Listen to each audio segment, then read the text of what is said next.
I'm joined now by Secretary of Commerce Howard Lutnick. Secretary Lutnick, thank you for being with us this morning. I really appreciate your time. So let's start with that news. It's my pleasure. Let's start with that news late Friday, that this exemption on electronics, smartphones, laptop computers, and the like. What's the thinking? Why the exemption? Well, if you remember, over the past couple of months, President Trump has called out pharmaceuticals and semiconductors and autos. He called them sector tariffs, and those are not available for negotiation. They are just going to be part of making sure we reshore the core national security items that need to be made in this country. We need to make medicine in this country. We learned it during COVID. We need to make it in this country. We need to make semiconductors, because if we don't own semiconductors here, remember, virtually all semiconductors are made now in Taiwan and they're finished in China. It's important that we reshore them. And so the president is going to come out with his policies on semiconductors and pharmaceuticals. They're going to be outside the reciprocal tariffs. And he was just making sure everyone understood that all of these products are outside the reciprocal tariffs, and they are going to have their own separate way of being considered. But wait a minute. I'm asking you about the exemption, not about, I mean, the notice that went out Friday night saying that electronics, a wide range of electronics, including smartphones, including components used to make microchips, that these are now exempt from the reciprocal tariffs. Why that move? Well, remember, those products are going to be part of the semiconductor sectoral tariffs, which are coming. So you're going to see this week there'll be a register in the Federal Registry. There'll be a notice put out. That is different types of work. So we're going to do that. We did that in autos.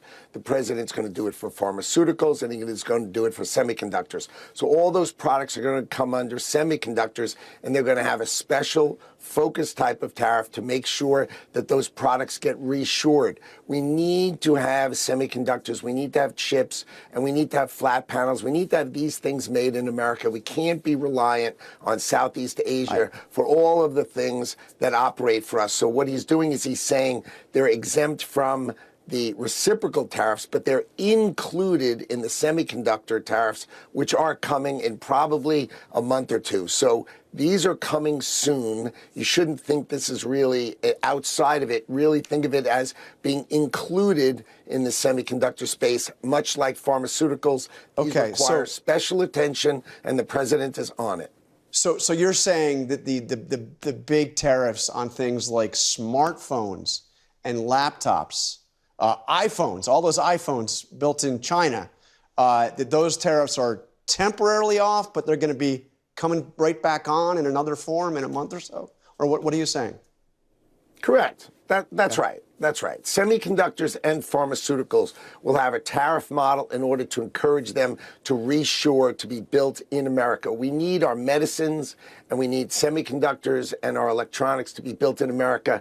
We can't be beholden and rely upon foreign countries for fundamental things that we need. We can't be relying on China for fundamental things that we need. Our medicines and our semiconductors need to be built in America. Donald Trump is on it. He's calling that out. So you should understand these are included in the semiconductor tariffs that are coming, and the pharmaceuticals are coming. Those two areas are coming in the next month or two. So this is not like a permanent sort of exemption. He's just clarifying that these are not available to be negotiated away by countries. These are things that are national security that we need to be made in America. The president's made it clear he wants negotiations with China. Have you had any conversations with your Chinese counterpart? Has there been anything between you and the Chinese? I think we've had soft, the way I would say it is soft entrees, through intermediaries and those kind of comments. But we all expect that the President of the United States and President Xi of China will work this out. I am completely confident, as is he, that this will be worked out in a positive, thoughtful, and effective way for the United States of America. I mean, Donald Trump has the ball. I want him to have it. He's the right person with it. He knows how to play this game. He knows how to deal with President Xi. This is the right person for the right role. And I am confident this is going to work out with China. Yes, is it in a tough spot now? Of course it is. But that'll, you'll see. Though all of that energy will sort of decline and we'll end up in a perfectly reasonable place with China. I'm confident of that. But can I ask you, the president's called President Xi a friend. He said the Chinese are proud people. Can you explain to me what the vice president was saying not long ago when he referred to the Chinese people as peasants? Let me play the sound so you can hear it. We borrow money from Chinese peasants to buy the things those Chinese peasants manufacture. That is not a recipe for economic prosperity. It's not a recipe for low prices, and it's not a recipe for good jobs in the United States of America. Did the vice president go off message there? I mean, he's calling the Chinese peasants. This is something that we heard the Chinese say was ignorant and disrespectful. I mean, I haven't heard Donald Trump talk that way about the Chinese. No, I'm just going to step back and really just leave the vice president to let him defend himself. He knows what he meant, and we all know what he meant, which is that, you know, the Chinese have basically attacked America and ripped us off by undercutting our businesses. By the government of China assists their businesses to undercut our businesses, drive them out of business, and take that manufacturing over to China. It's happened in pharmaceuticals. It's happened in so many industries. We feel it, steel and aluminum, so many. So the idea is, if the government of China is behind their businesses, imagine if the government of America, the United States of America, was backing your business. I mean, you'd be a killer in the world. So that's what the Chinese have been doing. And finally, Donald Trump is standing up to it, saying, look, in order to make it fair for American businesses, we have to put a tariff on China to level the playing field, to take their government out of being a competitor. We need to have medicines built in America. We need to have those products here in America because we need them. We can't have a war and be asking China to send over penicillin. It's not reasonable. We can't rely on other countries for semiconductors. We can't rely on other countries for steel and aluminum. These are national security issues, and Donald Trump is going to make sure they're reassured. We have the capacity to do it. If you've seen, an auto plant these days, these are beautiful plants. These new modern plants are amazing, and the jobs they create for our American workers are amazing jobs, and that's what Donald Trump is focused on, bringing those jobs and those factories back to America and employing American workers. He's on it, and he's going to bring them back. The president also said there's going to be a transition cost, transition problems. I mean, we are going to see higher prices in America as well. It's not like you can open a factory tomorrow to build iPhones or to make sneakers, shoes. I mean, we buy a lot of shoes in this country. 99% of them are made elsewhere. I mean, are we going to become a nation of cobblers again? I mean, this is going to mean higher prices, isn't it? I mean, have you seen, I don't necessarily think so. I think the idea is that we can manufacture here in America.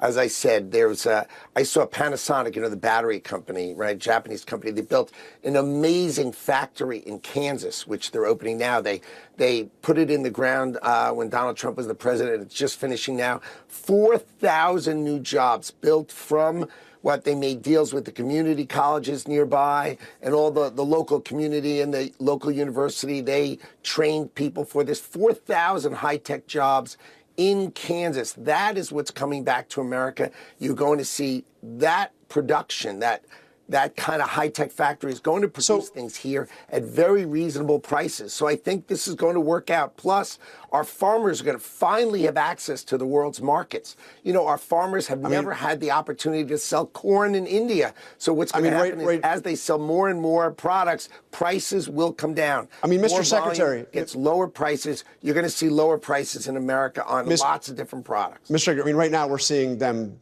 effectively being locked out of a very large market, especially people like soybean farmers in China. But let me ask you about the constitutionality of these tariffs. As you know, the Constitution, right there in Article 1, Section 8, makes it very clear that Congress shall have the power to lay and collect taxes, duties, imposts, and excises. Congress has the power to impose tariffs, not the president. And the president has cited this 1977 emergency law that doesn't mention tariffs. This is a law about sanctions, about seizing foreign assets. So how concerned are you, and are you prepared to defend this in court? As you know, there's already at least one court challenge to the constitutionality of these tariffs. The president knows the law. The president's general counsels know the law. They understand this, that Congress has passed laws that gave the president the ability to protect our national security. We need to make medicine in America. If you don't think that's national security, you're not thinking it through. We need to make semiconductors in America. We need steel and aluminum in America. We need to manufacture in America. If we just run gigantic trade deficits and sell our soul to the rest of the world, eventually we are going to be the worker for the rest of the world.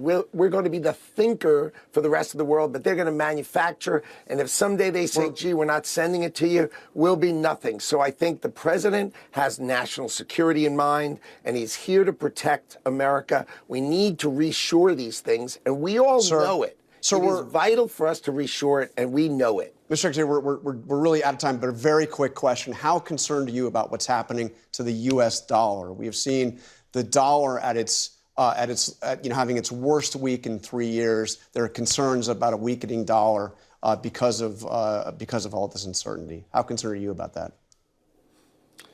I am not concerned about it. We are focused on our tariff policy. We are focused. We have so many countries coming in to negotiate with us.